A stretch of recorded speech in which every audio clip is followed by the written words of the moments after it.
Hi everyone, I'm Gabby Lewis and I have classical homocystinuria, and in this video we'll go over how to use a digital scale. Let's start with why you should use a scale. Many countries give directions for recipes using metric units of measure, such as grams. It's ultimately more accurate. Measuring by weight allows you to ensure that every gram is accounted for.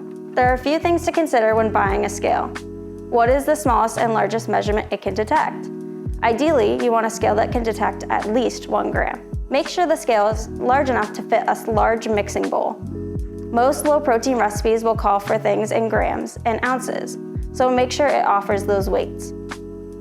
Avoid scales with nutrition information as they're not accurate for the low-protein community. How should you use a scale? Here are some features. Some recipes will call for grams or ounces. Here's how to change from grams to ounces on a kitchen scale. Before weighing anything, you need to reset the scale to 0. Here's how to zero out the scale.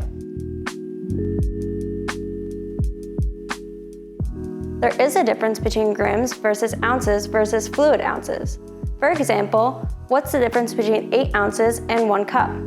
In cooking, it's a matter of weight versus volume. Weight is a measurement of an object's heaviness, where volume is the amount of space something takes up. One measuring cup measures 8 fluid ounces, but not 8 ounces by weight. When a recipe calls for an ingredient in ounces, it's time to pull out the kitchen scale, not the measuring cup. Note, there are liquid measuring cups, typically glass, and dry measuring cups, typically plastic or metal. Many cooks make the mistake of not understanding the difference between weight and volume, and this can drastically affect the final product. Some people ask if you should weigh foods before or after you cook it. Typically, the nutrition label calls for the food to be weighted before it's cooked, but check the label just to be sure. Sometimes I find I don't eat everything I cook. To measure the protein content, I will eyeball and estimate how much I've eaten, and then subtract from the total protein amount. For example, I ate half my food, therefore it's half the original estimated protein. Another way is to weigh before and after eating, then subtract the total from the part consumed.